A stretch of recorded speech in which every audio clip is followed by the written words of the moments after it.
Hello दोस्तों, ये vision ice mains का क्वेश्चन है। क्वेश्चन साइक्लोन पे है। ठीक है, अगर साइक्लोन का डेफिनेशन आपको पता है तो साइक्लोन का बहुत किताबी कीड़ा होने का जरूरत नहीं है। साइक्लोन का क्या इफेक्ट पड़ता है, उसके बाद उसका क्या प्रभाव पड़ता है, उसके क्या कारण होते हैं बता दीजिएगा।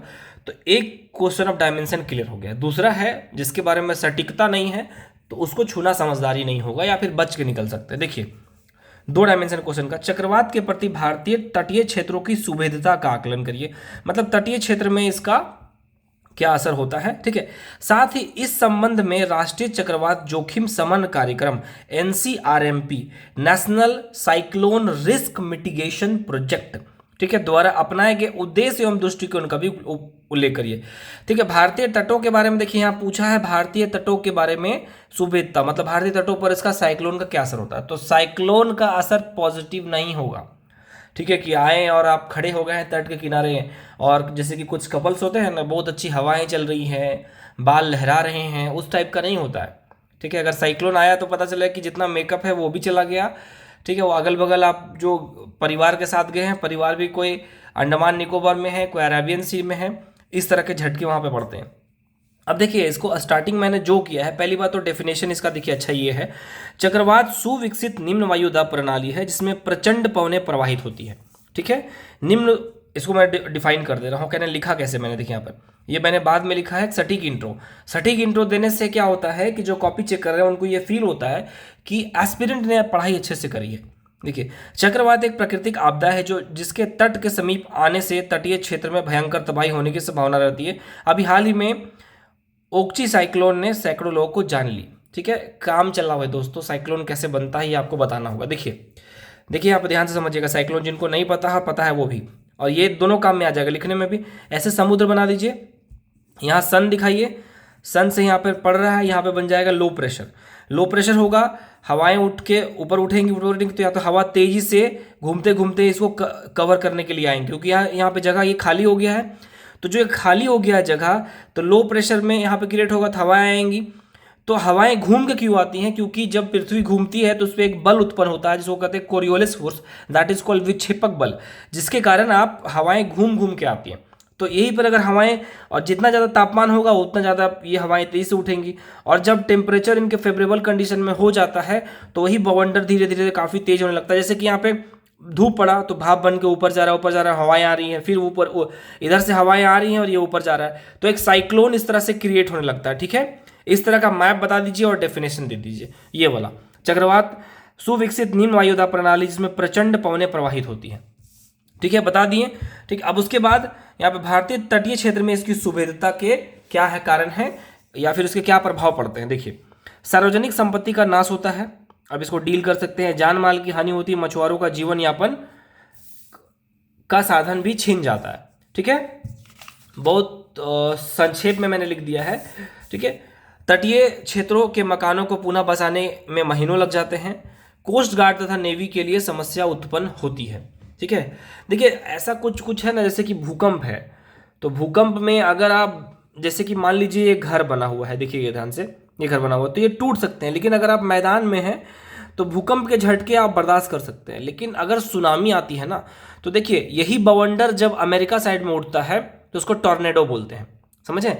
और यही चीज़ हमारे जब समुद्र में उठता है तो इसको साइक्लोन कहते हैं। तो साइक्लोन अपने साथ बारिश लेके आती है। ठीक है, हवाएं तेज चलेंगी, बहुत तेज वर्षा होगा, उसके बाद फिर आसपास में देखेंगे बहुत सारे पेड़ हो गए, बसस तक उड़ जाते हैं, इनकी इतनी क्षमता होती है। ठीक है, तो इसमें जब ये पढ़ाया गया था उस समय मैंने साइक्लोन की स्टडी प्रॉपर नहीं करी थी, नोट्स था मेरे पास लेकिन नहीं। अब दूसरा क्या है, जो एनसीआरएमपी है उसके कुछ जो दिए गए हैं पर्पस है यहाँ पर, जैसे कि देखिए इसके पर्पस है एनसीआरएमपी, नेशनल साइक्लोन मिटिगेशन प्रोजेक्ट। क्या है इसका? रिस्क को हैंडल करना पहला है, जो रिस्क आ चुका है उसको कैसे हैंडल करें। दूसरा है कि अर्ली वार्निंग सिस्टम, मतलब कम से कम 48 घंटा पहले बता दिया जाए कि सुनामी आने की संभावना है, सॉरी चक्रवात आने की संभावना है, सुनामी कह रहा हूँ।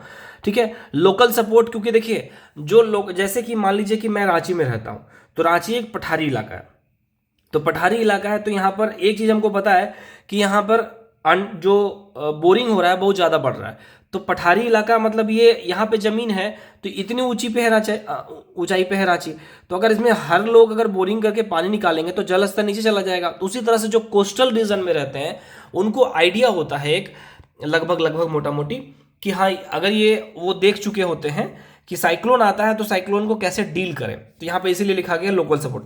फिर दूसरा बोलता है कि सपोर्ट प्रोवाइड करना, उसके बाद जो नेशनल डिजास्टर की जो टीम होती है उनके द्वारा सपोर्ट प्रोवाइड, फिर इक्विपमेंट्स प्रोवाइड करना।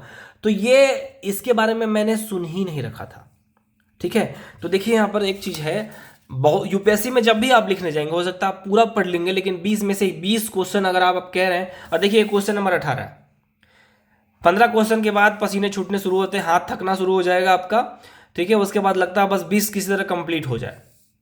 ये कैसे, जैसे कि एग्जांपल है कि आप रनिंग कर रहे हैं, लास्ट में कैसे 100 मीटर बचा होता है, सब लोग चिल्ला रहे हैं कि थोड़ा और, आपके अंदर से आवाज आ रही भाई एनर्जी बचे, तब तो वहाँ आप खा लिए हो कोल्ड ड्रिंक और चिप्स ले रहे हो, वहाँ से चिल्लाना बहुत आसान होता है। लेकिन जैसे कि 100 के बाद 110 के स्पीड में गाड़ी चलाना, बढ़ती तो मात्र 10 स्पीड है लेकिन ये 110 कहलाता है। तो बस वही है, तो उसमें 18 नंबर क्वेश्चन चला गया था तो इसके लिए प्रैक्टिस चाहिए। तो देखिए यहाँ पे मुझे पता नहीं था, फिर भी मैंने लगभग उसी पॉइंट से बचने का प्रयास किया है। लेकिन एक बात कह देता हूँ कि कभी भी आप लिख रहे हैं तो जो एग्जाम में कॉपी चेक करते हैं उनको आप जितना पता उतना लिखिए, उनको मूर्ख बनाने की कभी कोशिश मत करिएगा। तो 1 या 2 क्वेश्चन में उनको रियलाइज हो गया ओवर स्मार्ट बन रहे हैं तो आपके मार्किंग में वो ओवर स्मार्टनेस दिखा देंगे, ठीक है।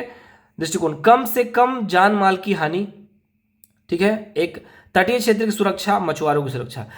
जब चक्रवात आता है तो इन क्षेत्रों में काम करना ही होता है, इसीलिए मैंने बचते हुए प्रयास किया, ठीक है। इसका एक तीसरा पेज है, देखिए खाली है, मैंने पूरा लिखा भी नहीं है, मेरे ख्याल से ये 250 शब्द में लिखना है, मैंने इसे 90 या 100 वर्ड में ही निपटा दिया है।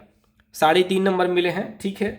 अगर ये जो मैंने अब ये बहुत रफ टाइप का मैप बनाया है, अगर मैप ये थोड़ा सा अच्छा होता और यहाँ पर ऐसे बता देता मैं कि जो कोस्टल रीजन है यहाँ पे चक्रवात आने, अब झारखंड में चक्रवात का प्रभाव बहुत कम पड़ेगा ना, राजस्थान में बहुत कम पड़ेगा ना, कहाँ पड़ेगा, केरला में, तमिलनाडु में, गुजरात में, कर्नाटका में, समझ गए ना।